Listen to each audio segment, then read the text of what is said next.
Hi, I'm James Bell, and I have the honor and privilege of serving as President and CEO of the Broken Arrow Chamber of Commerce and Economic Development Corporation. And today I'm talking with City Manager Michael Spurgeon about the 2026 Broken Arrow General Obligation Bond and what it means for the folks who live, work, and do business in Broken Arrow. Michael, thanks for sharing your time with us today. I'm doing great. Listen, before we get started, tell me about the move you're under. You're going through right now. Get ready to transition to your new home. How's it going? Yeah. The chamber and the EDC are making a move down to 91st. Our offices, except for what you see behind us right now, are in total disarray. But we bought a building. We've been renovating it, and we're getting ready to make that move and have a place we can call our own. Very exciting. Very, very exciting. I'm glad to be here today. And, the entire time I've been here with the city, I've always come down to Central on Main, and it's going to be exciting to be a part of your transition. Yeah, thanks. Michael, let's just jump right in Sure. here. Can you give us a quick overview of the Go bonds and why it matters for Broken Arrow residents and businesses? Thank you. And first off, I do appreciate the opportunity to be here to talk about something that is very important for our community. And as you know, many of the members of the chamber not only own businesses or they're business operators and they live here in Broken Arrow. So this is a great opportunity to continue our efforts for public education. So about 2.5 years ago, the City Council decided that we were going to move forward with our next general bond obligation package initiative. And we determined that April 7th would be the date that we would take it to the voters. And so we've literally spent the last 2.5 years trying to determine what projects that we would put in the various propositions that would be submitted for voter consideration. And I couldn't be prouder of the transparency and how we've gone about this. You have been a part of most of that for the 18 months that you have been with the chamber, which we're very thankful. And members of your team were also a part of it, helping us determine what those projects are. And so I would say is that this bond package, once again, is a accumulation of 2.5 years of hard work. On January 6th, the City Council actually passed all the legislation to go forward with presenting 8 propositions to the community. 7 of those related to property tax, and proposition number 8 related to a temporary increase in sales tax. Now, why is this important? Well, as you know, last May, U.S. News World and Report designated Broken Arrow for 2025 and 2026 as the 12th best city in America to live in. Now, there's over 19,000 cities in our amazing country. So just to be able to say that you're one of the best in the country is phenomenal, quite frankly. And so quality of life is the reason why we were given that designation. The affordability within our community, the amenities, the safety, all those things that make up a great community Broken Arrow has. And that designation says that. General obligation bond packages give the community an opportunity to come in and make investments and reinvestments in their infrastructure and other quality of life improvements to continue to make us one of the best places to live, work, and raise a family in the country. That's perfect. It's also a great place to do business. We were Yes. also ranked recently as number 5 in the country for small business activity and growth, which is really exciting. Michael, I have to ask, I've heard this question from a few folks. So how does this affect our property and sales taxes? I'm so glad that you asked that question right out of the gate, so that way folks can know as they listen to this whole comprehensive discussion what will be the impact. And so, as I mentioned earlier, there's 8 propositions. The first 7 relate to property taxes, and the City Council has determined that if all 7 of those pass, we're going to keep the property tax rate that everyone pays for the local portion of their total tax bill at the exact same rate. So there'll be no change in the rate if all 7 pass. Now, proposition number 8 is related to sales tax, and what's being considered is, and we're asking the voters if they will temporarily increase the current local portion of their sales tax by 0.5 cent for 5 years. So the City Council, as part of that legislation that I mentioned on January 6th, actually included an ordinance that says if the voters approve proposition number 8 on April 7th, July 1st, the 0.5 cent would become effective, and it would continue through June 30th of 2031. So that 5 years, those funds that are collected would go to, from that 0.5 cent, would go towards helping basically pay for the $47 million approximately worth of improvements that we've made to our sports facilities here in the community. Okay, that's great. Let me hit you with one more about Sure. the sales taxes, though. That temporary tax, can it be continued? How does that actually work? Does it automatically drop off? Yes, the answer to that question, yes. And let me step back here. Is the impact, if in fact it passes, what we've determined is the best way to describe it is that for every $100 that you spend at Reese's or at Walmart, or if you're out to dinner, it's going to be an additional 50 cents because it's an incremental increase, because it's just a small increase in the sales tax that you're currently paying for the local rate. Okay, and so it's 50 cents for every $100 that would be taxable. Bottom line is this: is the city council does not have the authority to unilaterally just continue that tax. It will end on June 30th of 2031. They cannot extend it. They cannot repurpose it. Bottom line is, if there's any additional sales tax, it has to go to the voters. And so there's the safety net here is the council just can't automatically. And I've had a couple people ask me this: is the city going to come back and say we just need to continue this for something else because we're already paying it? And the council and I have said publicly on multiple occasions is that there's no intentions to present any additional propositions or initiatives to continue that sales tax. It is going to roll off on June 30th, 2031. There's no intentions to extend it. That's great. So I'm hearing 50 cents for every $100 I spend at Yes. Reese's. That my children and for other folks, their grandchildren get to experience these facilities immediately. That perhaps we hope folks coming in from out of town, and maybe we can talk about that in Yes. a moment, for tournaments, and that then other people are paying for part of those sales taxes, not just Broken Arrow residents. Yes, that's what's exciting about the eighth proposition is that of 100% of the sales tax that would be collected right now, only about 50% comes from people that live in Broken Arrow.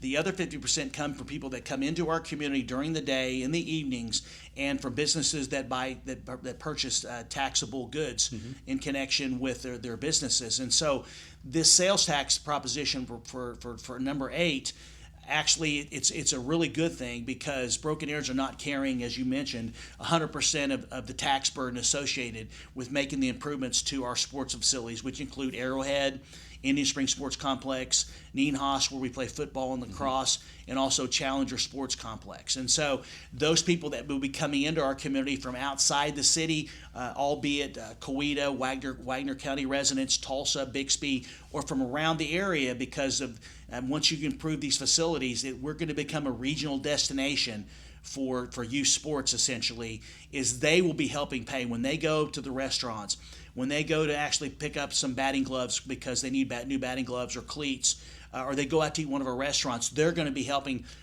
generate the sales tax necessary to repay the city for the improvements that are going to be made to the sports facility. So Broken Arrows are not carrying 100% of this. It's going to be paid for by everyone that's going to be using it, not just those, but those people live outside the city. That's fantastic. I have to ask you also, we have 700 plus members and serve the Broken Arrow business community. How will this directly affect Broken Arrow businesses and their leaders? Well, I will tell you that if you're in the hotel industry, if you're in the restaurant industry, or you're in the business of entertainment, and you're in the business of providing goods related to sports, I can tell you you're going to see a tremendous impact from this whenever the facilities are completed in approximately 3 years after the vote. Because what's going to happen is you're going to see the girls fast pitch at Arrowhead.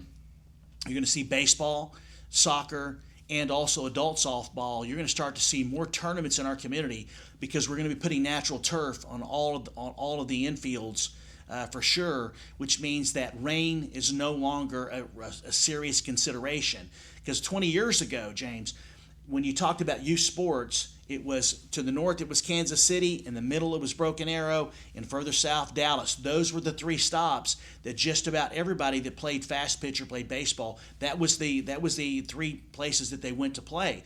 Well, some of the communities in the Kansas City area, as well as Dallas, they made investments in their sports facilities by putting in natural turf and new lighting, which means there's not going to be any rainouts for the most part. You're just waiting for the rain to stop because as soon as it stops, the fields are playable so you can get those tournaments in. Well, we haven't made those type of improvements to our facilities, which means people now, instead of coming to Broken Arrow, they're going to Northwest Arkansas. And you coming from Northwest Arkansas can attest to how important those upgrades have been to the facilities to help businesses in addition to having great places to play. And so this is going to give us that competitive edge that I believe that we used to have when we were basically comparing apples with apples, so to speak, to put us back on the map, which means you'll start to see an incredible number of tournaments for fast pitch, girls fast pitch, for baseball, soccer, for sure, and even adult softball, because now you'll have six fields that we can compete by having larger tournaments, which causes the overnight stays at the hotel rooms. And so I think the businesses that are related in those industries, you have a lot of other people in town, which means people are going to be shopping in the Rose District, going to be shopping at New Orleans Square, Tiger Hill. I think everybody's going to feel the impact of having more people in our community in about 3 years. That's really exciting. And that's just Proposition 8. I mean, Yes. you look at the other propositions when you talk about infrastructure and safety and so on, it affects the entire business community because that's part of what makes people want to live here in Broken Arrow. So it affects their talent pool. And frankly, we have a lot of folks who live here and also work in other communities. They live here Yes. because we have such a great quality of life, and that's a testament to the folks before who have voted for these co-bonds. It is, and I think the Tulsa metropolitan area is one of the finest areas to live in the entire country. And if you live in Broken Arrow, there are so many things to do here in Broken Arrow, but there are also other things to do in other communities in the Tulsa metropolitan area. And we've always taken the approach as Broken Arrows, we want to be a good regional partner.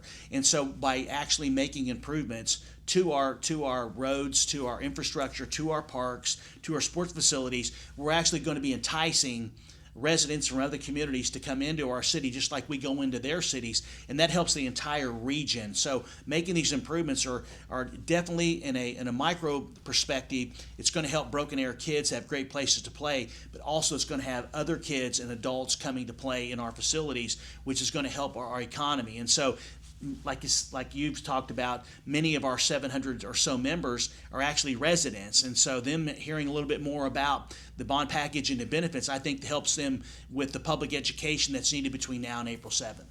That's great. Okay, I have to ask, Sure. Why is right now the right time to make these investments?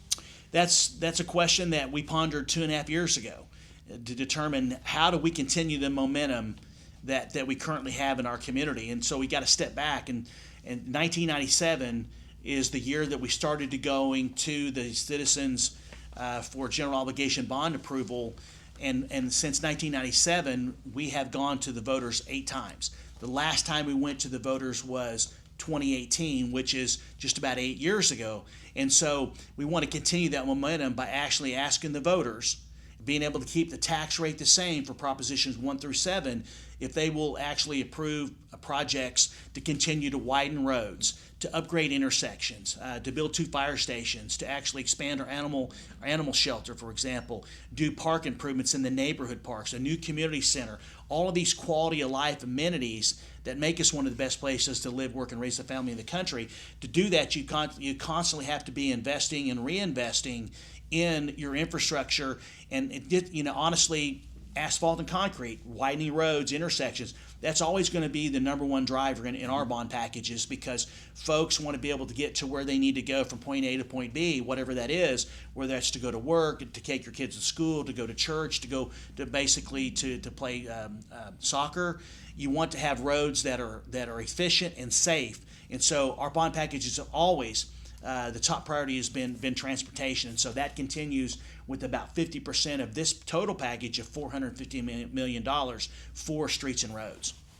That's great. And I got to tell you, we live out in East Broken Arrow, and one of the things that came about because of bond packages was Elam Park. And because of our great roads, it's 15 minutes to go basically diagonal across town to get to Elam Park, and our kids love that Yes. place. And so I feel like that's just one example of the many ways it affects our residents and how we all benefit and can actually access this stuff and use it. I have one more question for you, Sure. Michael. What can residents and business owners do to make these investments a reality? Well, from the city's perspective, we're not allowed to tell anyone to vote yes. Our responsibility is to provide public education on the bond packages and the specific projects. And so I'm going to just break it down here for based on some of the questions that I've received, the council have received, is that when you look at the package, like let's say Parks and Recreation or the Quality of Life, there's a community center in there. Many residents in a survey said they'd like to have a community center in the southwest part of our city. So if that's approved, at some point in the near future, you'll have community centers in every part of our city, the north, the central, and the south part of our city. So everyone has access to those types of amenities. We have spent the last 45 days and still have several weeks to go providing information about the projects that are in the package. And so we're encouraging everyone to come to the public forums. There's going to be 2 left by the time this video airs, which will be on March 26th and April 2nd, to come out and learn about what projects have been included in the various propositions, and to hear from the chamber, because I know you and your team will be there. We'll also have the sports organizations, the facilities that the city partners with, like the Senior Center, Arts 302, our museum, Veterans Center. They'll be there, and folks can ask them questions about why they believe these projects are important and how it helps maintain a great quality of life. And so the last few weeks of this initiative is really about getting the word out. And what I'm excited is that probably around, I would say, March 15th to March 30th, every home in Broken Arrow, over 42,000 homes, are going to receive a voter's guide. And so it's going to be delivered to your home, and it's going to be a document that will go through that will show you all of the projects that are in the bond package and give you additional information. In fact, when I voted in 2018, I took my voter guide with me, and I also saw a number of residents as well that actually brought their voter guide. So for those that may not be completely familiar, they've heard about the bond package, this voter guide coming to their home is going to be a way for them to sit down at their kitchen table, and they can actually look at it with their family, and they can go, okay, what's in proposition number 3, which is quality of life?